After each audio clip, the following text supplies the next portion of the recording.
listening to Two Babies in a Business, a podcast about business, marketing, growth strategy, staff, clients, babies, marriage. I'm Christina. This is Smilin' Pete Pilarski. We're founders and leaders of CIPR Communications. He's throwing me off with his big... Sorry, I'm just laughing because today we're going to be talking about when it comes to hiring in-house versus hiring an agency, identifying your gaps. And I'm just thinking about the gap between my two front teeth over here. But anyways, it's not going to change. So let's move on with the topic. I used to have a gap, but then I got braces. There you go. I don't have them anymore. Nice. So identifying the gap. So we talked about obviously, kind of identifying where you're at as a company, where you're at kind of within your industry and how your industry is doing and where your needs might be. We talked about your kind of current in-house resources, and really kind of identifying what you have in-house, what you need, whether you have other people in-house that might be able to sort of step in and help, all those types of things. And, today we're going to be talking about identifying the gaps. So you've kind of done all that work. You've understand maybe where you think you want to go from a marketing perspective. And now there might be a few gaps in terms of actually resourcing between where you are and where you want to go. So yeah, where do we go in terms of identifying those gaps? Yeah, I mean, I think if you have laid this foundation of honest communication with your team, you will all of a sudden start to see what those gaps are. I think that like things that kind of probably immediately come to mind for me that are missing on most teams are like that deep dive into analytics and reporting, and that piece I think is often a gap. So understanding that, I think things like graphic design, I'm going to throw this out there too. Like it seems more and more like videography and photography becomes a little bit of a gap for teams, but it's like start that big list. And I think start to understand what's important and what isn't. And I think, okay, so what's important and what isn't from like your day-to-day operations of marketing. And then it's like, okay, well, what are we trying to achieve? Are we launching a new big project like a website or other pieces that we were kind of talking about last episode? Or are we like trying to just build a better mousetrap? Like, are we changing our marketing direction? Are we innovating? Are we, going on social and we never have done social before? Do we know now that do we need a strategy and we never really have had one before because we're more reactive? So I think, okay, you've had this honest conversation. Here's your daily operational gaps that are kind of missing, maybe. And then, okay, here's the hopes and dreams for the future of your marketing program. Now let's have another honest conversation with staff about, do they fit into these boxes? Do we need a different type of expertise? Do we just need like fresh eyes? Right. And a fresh perspective, which is a thing. Like, I think that's an important thing to consider. One thing with a lot of our destination clients that are not in the Calgary area love when our team comes on a call, because usually we're the ones they're trying to attract to the destination. Right, we're their target audience, right? So, yeah, so there's something interesting there. And their team is not their target audience. One, because they live in that destination, or two, they're not that demographic. And I'm just going to jump in and say, like, the other kind of thing you need to think about is like, okay, so we've found some gaps. So let's just use what you said at the beginning as an example. So we've determined that we want to create some video, and we determined that we want to maybe push those videos out through social media or whatever. But think about what, in terms of those gaps, what's short-term and what's long-term, because that might help you make a decision as to, an agency versus in-house, right? So like, I think about something like video production. It's very unlikely that a company is going to need full-time video production capability for years on end. I mean, there's big companies for sure, but I would say 99% of the companies out there probably will hire an agency of some kind that focuses on videography and video making and video editing and stuff like that, right? Like, it just does not make sense. Graphic design, we've talked about this before, is another one of those ones where, probably doesn't make that much sense to have an in-house graphic designer unless you have massive graphic design needs or whatever, right? But, and then, also too, like, how technical is your need? So I think about something like search engine optimization, which is a very technical skill set. That is a longer term skill set, but what you pay an agency who does nothing but that all day, Yeah. and is really good at it because that's what they do and it's very technical, compared to what you're going to have to pay a person in-house to do that, it doesn't really add up to me. Like, that's a perfect service to be farming out to an agency, because you can have a person in-house doing 10 other things that are much more value add, that are much more kind of day-to-day fluid. Whereas, something like link building for your website through a search engine optimization is a very kind of like technical, very sort of sit there and just do it kind of thing, where frankly, I think you're going to have a better bang for your buck just hiring an agency, because they're really good at it and they know how to do it, and that's what they do. Right.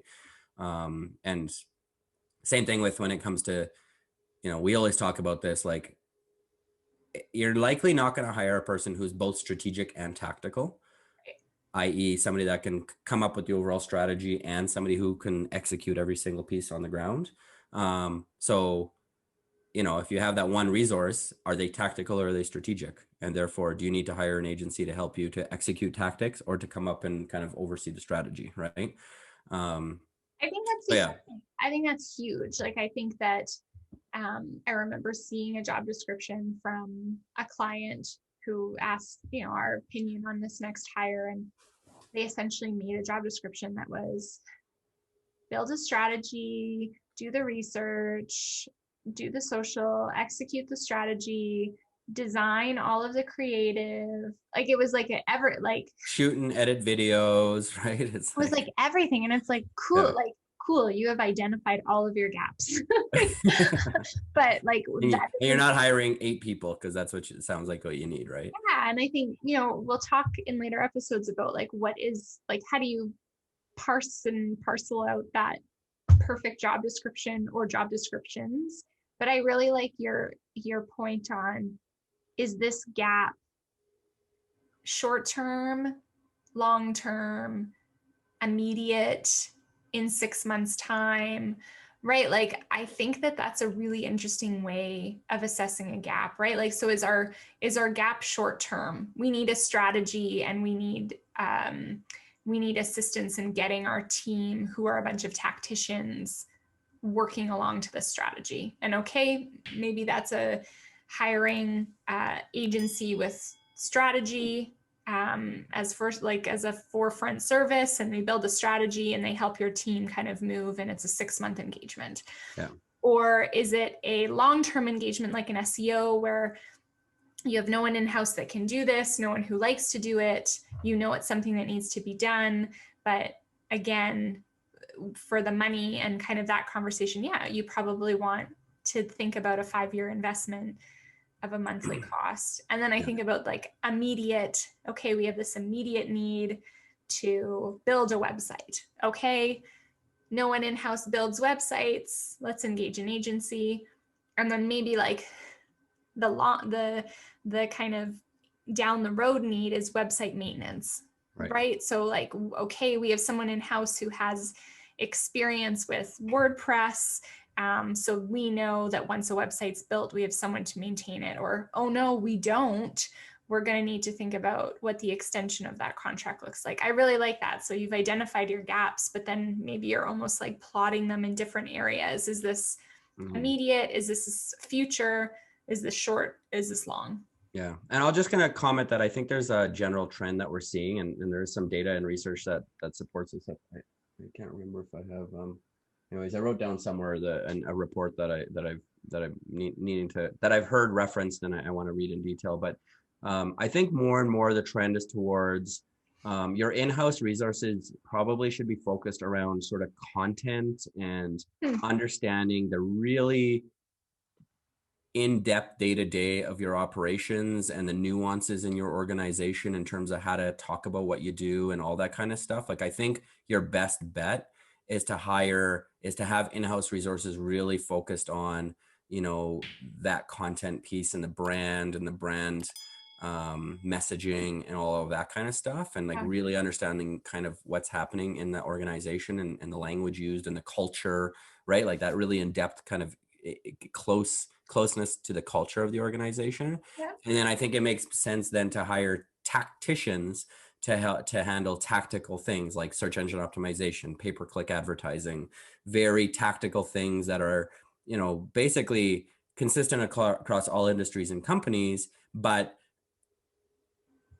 are things that specialists can really get good at, and hiring somebody who does nothing but that all day can get you 1,000 times more value than trying to like have somebody in-house learning how to do Google ads, which change 3 times a month in terms of what Google's changing at all times, right? Like Yeah. I think it makes a lot of intuitive sense for me, and that this study that I'm kind of talking about really is sort of suggesting that that's the direction that companies are going. So, you know, it's really hard for an agency to really speak the culture and the language and to get that really in-house understanding. Not that we can't do it, but of really what the essence of what you are is. And I think that's where it makes the most sense to have, you know, people on the ground in-house, really focusing on that. And then they can take all of that knowledge of all that in-house and really help the agency execute well, Yeah. right?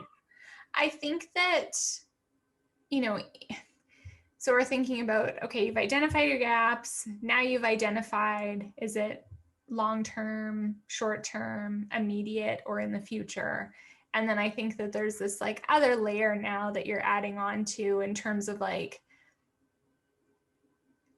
is the need, I don't know how to say this like tactfully, like, is the need something that your superior or someone on your team is going to get real bent out of shape about if it's done a certain way, right? Like to your point about like content writing for culture and those pieces. I think there are certain businesses where like anyone could really write about what you're doing. Sure. And I don't want to like discredit any certain industry, but Yeah. like, you know, automotive services, right? Like, you know, 5 reasons why you should change your winter tires.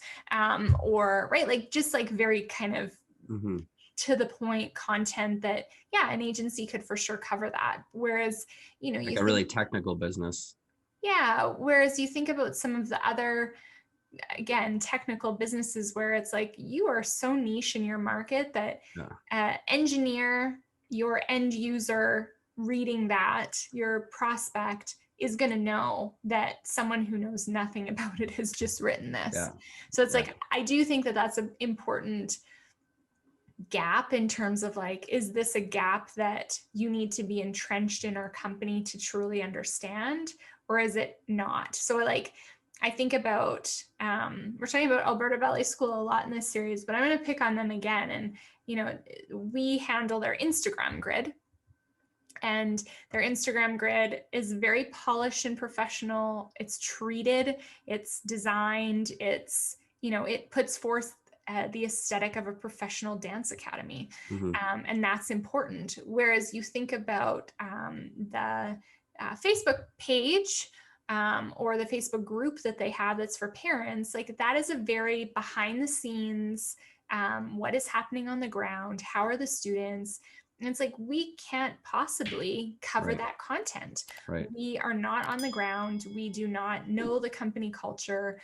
We don't know the politics of that piece, Right. relationships. And so even in this particular relationship, it makes sense for that client to be covering that particular social channel and letting an agency who has a skill set cover another channel. Right. So Yeah. it's like this gap may have been social media.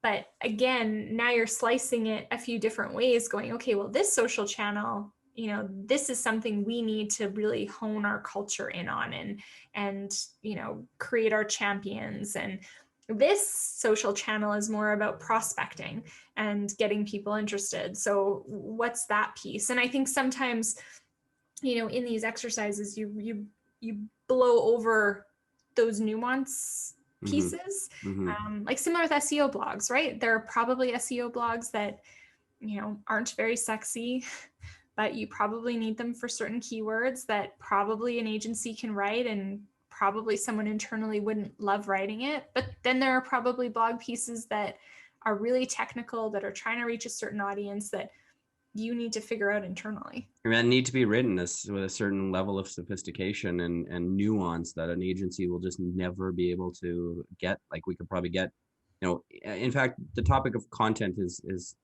I always tell people, it's like, we could probably get you to about 80% on your content, most of the time. And that's like, and then we need you to help us get to that 100% in terms of like, we can kind of write the general gist of what we're writing, but there's nuance, there's culture, there's technical knowledge, there's all this stuff that sort of like, we need sometimes, and that's, sometimes we can get to 100%. Again, some clients are it's not sort of difficult content, but in a lot of cases, it's just sort of like an agency can only get you so far, right? And so, I mean, I personally, I guess I'm showing my personal biases, but I think content in general is something you should probably really be thinking about in-house more and more. And also where, identifying your gaps in terms of what are you as a company? Because some companies are starting to think about themselves as we are a content production organization.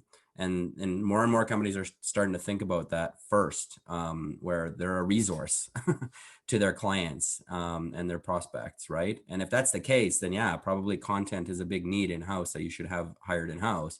But then how to get that content distributed, maybe that's where it makes sense to have an agency helping, right? Totally. Okay, well, I like this topic. So recap, gaps, okay? Done that.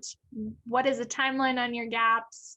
And what are the things that you absolutely know that you need to keep in-house? Because, again, at the end of the day, probably in 80% of cases, there are things you need to keep in-house.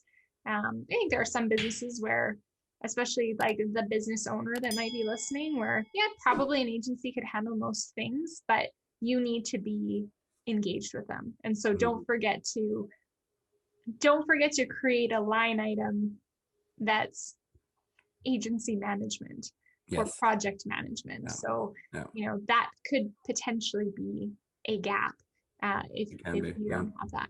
Totally. Well, there you go. Remember to like, comment, and share if you're enjoying the podcast. We appreciate it.